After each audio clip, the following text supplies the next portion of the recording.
Everyone, and thank you for joining me for this new edition of Business Africa. Today in our program we'll cover job opportunities, youth expectations and the economic fallout of the 9th edition of the China-Africa Cooperation Forum, the FOCAC. We'll talk to Géraud, Neema, an analyst with the China Global South Project, to find out what's in for Africa. But first, let's get on with the show with our top stories today. Reconciling employment and digital transition, the Cameroonian community project Mboa Digital promises a future for young engineers. Aujourd'hui, je suis capable de... Today, I can manage a project and communicate effectively with a client. Treat the project as if it were my own and see it through the production process. Jusqu'en production. Young unemployed Beninese convert to organic farming and meet a strong demand from consumers in search of healthy products. Ecological and organic agriculture is not the best option for many, and there are very few farmers who invest in this sector. Even at the level of public authorities, efforts to increase this type of agriculture are lacking. An African credit risk rating agency is to be introduced soon. After several years of effort, the African Union is getting closer to the goal. The issues that African countries have with the three big credit rating agencies. First is their methodology, that they, in their methodology, some of them do their reports remotely, and there's no consistency and transparency. Well, let's now head for Cameroon to discover an initiative that seeks to offer two ambitious young Africans a professional future on the continent. Mboa Digital is a community project built in the heart of Yaoundé that has set itself the challenge of participating in the digital transformation of companies around the world, but with an original twist to have young engineers who had previously dreamed of going abroad to work on these projects. Our correspondent Abubakar Siddiq Wanchali followed their hopes. Let's take a look. A golden opportunity for Zida Talum, a Cameroonian who was asking herself questions about her future at the end of studies. And she even dreaming the country for other horizons like many young Africans in search of better work opportunities. You're always quite worried about what the professional world will be like, but at Mboa Digital, I was warmly welcomed and was provided a proper framework to grow. Thanks to the Mboa Digital project established at the heart of Bastos in Yaoundé, Cameroon, she's now a business application developer. Every day, under the watchful eye of her supervisors, she perfects her skills to fulfill her ambitions, just as Loic, another young man trained here. Their priority is to meet the needs of major global companies looking for digital talent. Aujourd'hui, je suis capable de...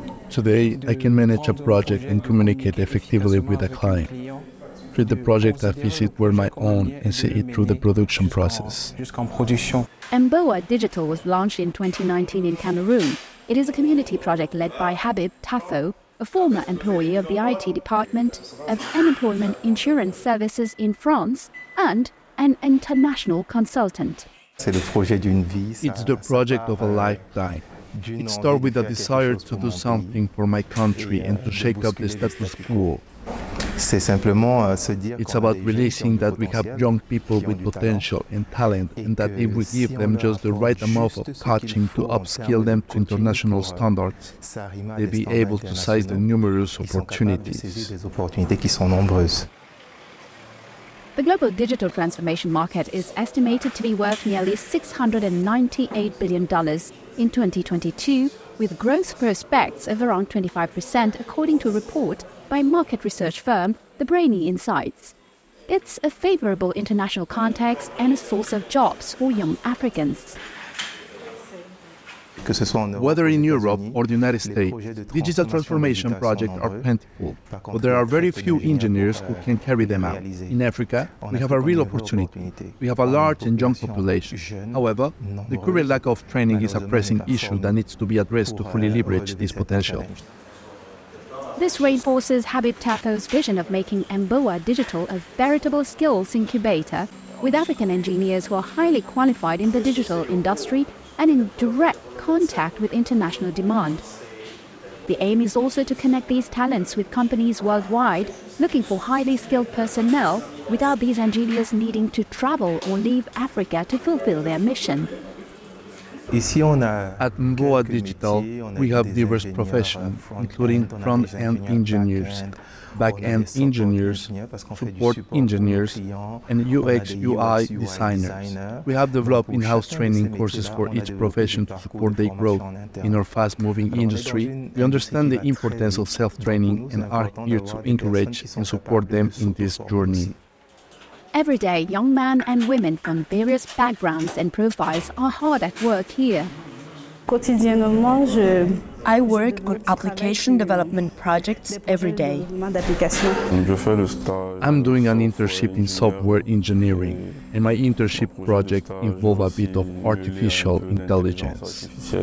What all these young people and some who arrive here with no knowledge of digital technology at all have in common is a desire to be the best in their field. Our added value at Mboa Digital is in coaching. We take on young, qualified individuals and coach them to achieve international standards. Companies worldwide increasingly value this approach as they recognize the benefits of integrating remote offshore teams that operate under specific constraints, such as a cost-effectiveness and access to a global talent pool.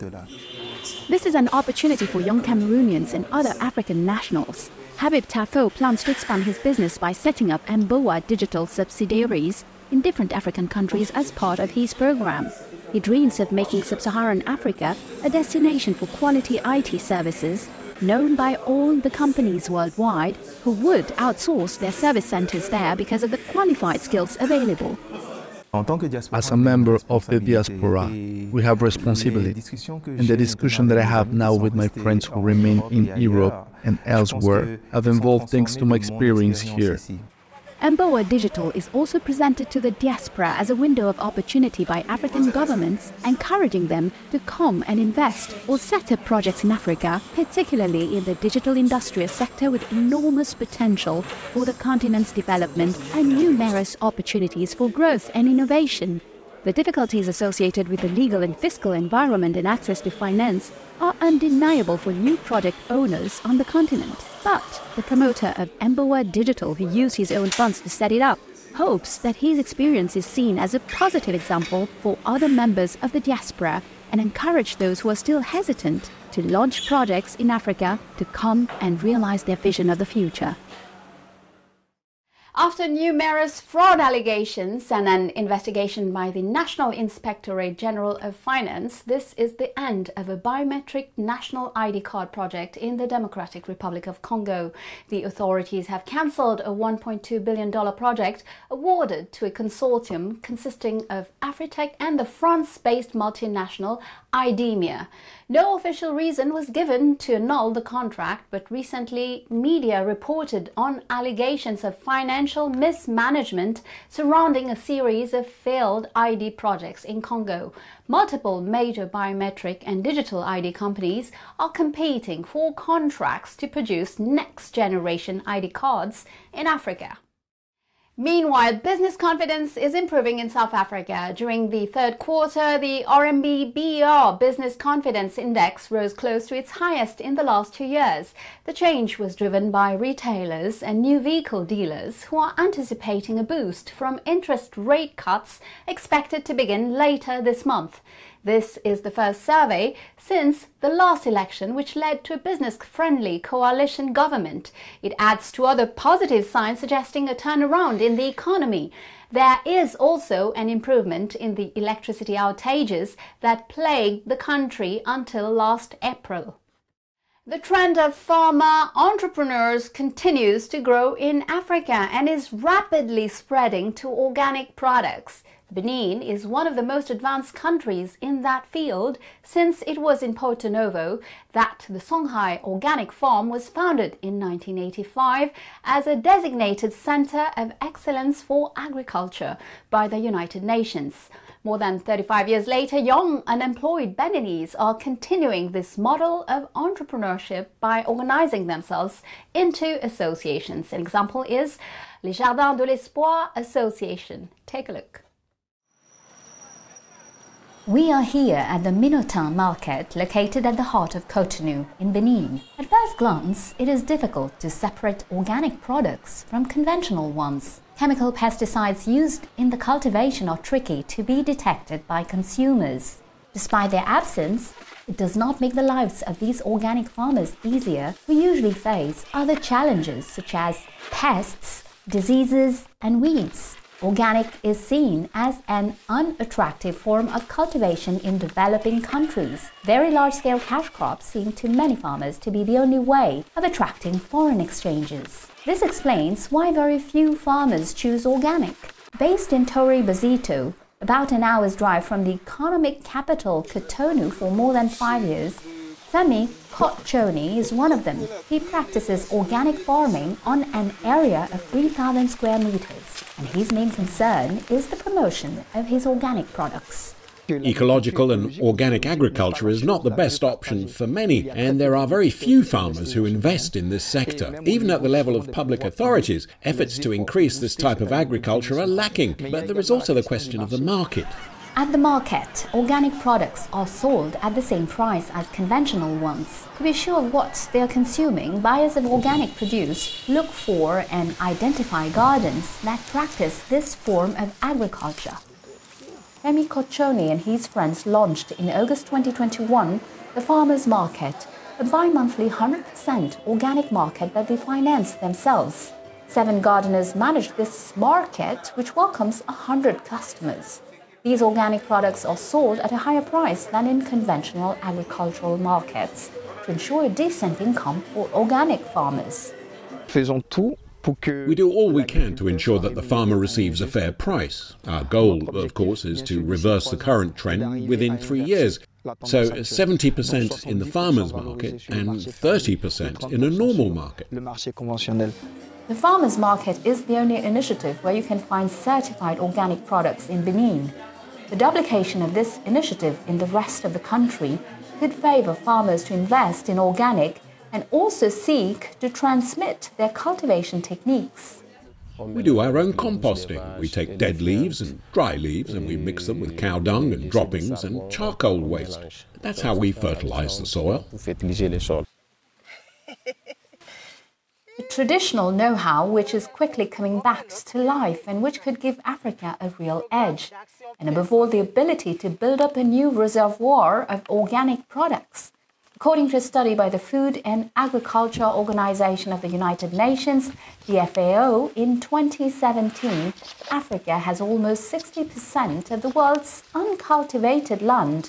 We still have natural seeds in Africa, and they are threatened, so now is the time to realize they must be saved.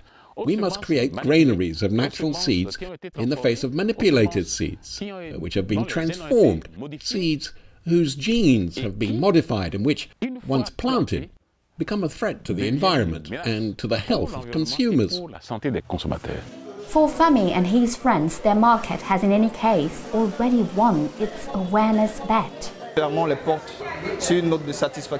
It's been a very successful initiative. We launched it to provide healthy fruits and vegetables free of pesticides and chemical fertilizer residue to consumers. We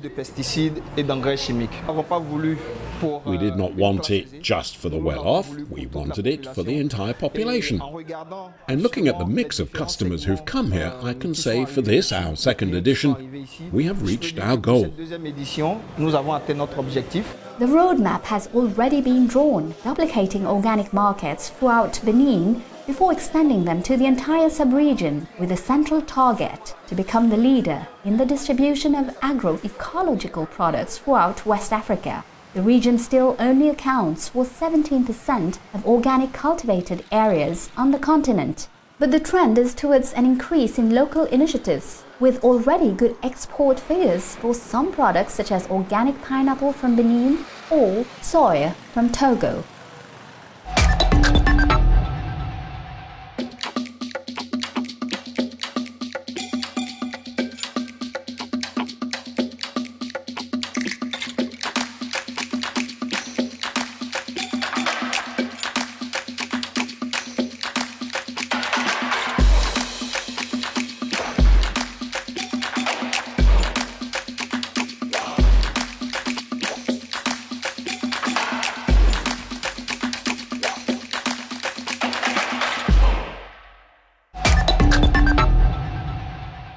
Welcome back to the second part of our show. What are the expectations and the general sentiment of African youth about the economies of African nations? This is a question not so often asked. The foundation of the South African businessman Ivor Ichikowitz released the results of its recent survey. It shows that overall 37% of young Africans believe their country is heading towards the right direction, compared with 31% in 2022. Youths in Rwanda, Côte d'Ivoire and Tanzania were the most optimistic, while Nigerians and Cameroonians were the most pessimistic. Young people in South Africa, Nigeria, Cameroon and Kenya were most concerned about a lack of jobs. Reducing government corruption is the top priority for the continent's youth.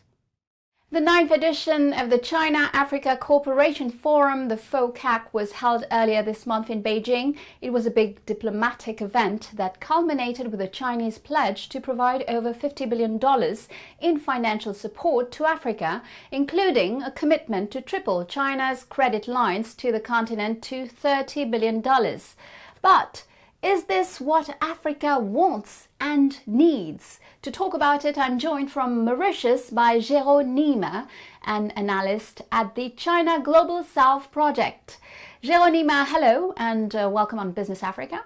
So Africa has not left Beijing empty-handed. Still, China's trade surplus with Africa rose to a record of $64 billion last year. When are we going to see what South African President Cyril Ramaphosa asked, more sustainable manufacturing and job-creating investment to reverse this trend? That's the real challenge facing trade relation between China and Africa today. On the other hand, we have an economically better developed partner with a much larger and more demanding market. And then another partner, the African continent, which has structural market problems, which means that it is not always able to reap the commercial advantages that China has to offer, which means that beyond the fact that China can lift the barriers, taxes and duties it imposes on imports from Africa, the reality is such that many African countries are not able to produce products that are likely to be attractive to the Chinese market. And that's the real challenge today. To create economic diversification, a strong manufacturing industry in Africa that can produce products that are attractive and can enter the Chinese market. I know that China is now giving huge priority to agricultural products. That's why we're talking about the export and import of avocados from Kenya, South Africa and Zambia. But the problem is that the deficit is so massive that this will not be enough. It will take a lot. It will take a lot more than to make up the shortfall. And the question becomes, is it a Chinese or African responsibility? And I think that as Africa's leading economic and trading partner, China has a certain degree of responsibility to help and support African countries to diversify their economies, enable them to take advantage of the access to the Chinese market that China is offering today. Do you see a risk that African countries could be overburdened by debt and projects that don't match their needs? What can be done to avoid this? I don't think there's anything to worry about that, because when you break down the 50 billion that's on the table, it touches on many sectors. We're talking about direct investment, about development aid, about support for agricultural programs. We're talking about an envelope that could be used for various projects. And what's more, we don't necessarily know that it will be in the form of loans. That's one thing that needs to be clarified. Another thing that needs to be explained is the African government's fears of loan from China. Beyond what people may think, the public debt of African countries is not a Chinese debt problem, because the bulk of the debt of African countries come from their domestic and international market. They do not have large loans from bilateral debt. Bilateral debt accounts for almost 11% of the debt of African countries. So when we look at the bilateral level, there is no more problem with Chinese debt. The essential question now is what mechanism will be put in place by African government and China to see how these envelopes will be allocated to projects. As soon as you have private companies, Chinese mining companies investing billions of dollars in countries like the Democratic Republic of Congo, this amount will be quite easy to reach after 3 years. All it will take is 3 or 4 big African mining investments. It will be easy to achieve, and then the Chinese government will always be able to say that it has kept its promises, even though all African countries won't benefit from it. Morocco will benefit from it, and South Africa too, because these are the prominent countries today that are receiving the big Chinese investment on the continent. A lot of projects seems to accommodate Beijing interest in Africa's mining resources. What can Africa do to keep the upper hand? Today, African countries calling for local processing for greater added value in the mining industry value chain need to put in place mechanisms that strengthen their ability to control their mining assets. Several countries, almost all countries, are already doing this, particularly for critical mineral. They are now asking that refining, processing and adding value to be done locally in Africa so that they can take advantage of it. And I think that beyond creating the demand, they also have to create the condition to force Chinese companies to meet the demand. Indonesia did this from 2017 to 2018, and we saw the results. Today, Indonesia produces nickel, which is processed to produce cathodes and anodes for batteries, and even goes as far as producing electric batteries. Today, the African countries asking for it don't always have the structural condition for Chinese companies to meet their demand. And I think that at this level, there is a legislative mechanism that is put in place in terms of laws, standards that are set up by the countries. But they also need to create the industrial and economic condition to push and motivate Chinese companies to meet their demands in the mining industry in Africa. Géraud, Neema, thank you for your time. And during the forum, President William Ruto of Kenya announced that his country has joined the China-led Asia Infrastructure Investment Bank, the AIIB. This is a sign that Kenya is looking for wider sources of funding.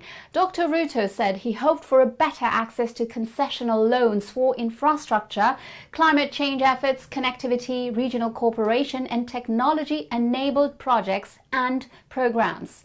The decision comes as the country faces budgetary pressures. Major global credit rating firms such as Moody's, Fitch and S&P have downgraded Kenya's rating, complicating its access to international financial markets.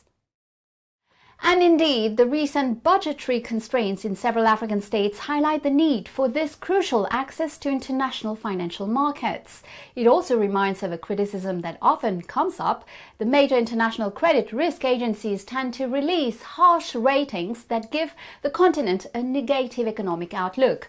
Over the last few years, the African Union has been working to create an alternative rating system more sensitive to local economic realities.